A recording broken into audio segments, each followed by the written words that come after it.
आरती अब तक चल रहा है। देखिए बहुत सारे वक्त आए हैं, क्योंकि आप लोग भूखे चले जाते हैं इसलिए सुनने हमें पड़ती है।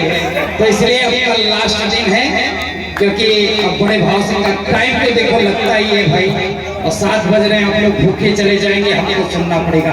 ऐसे बड़े भाव के साथ, बड़ी श्रद्धा के साथ आप लोग आरती करेंगे। मुख्य यजमान धर्मपत्नी के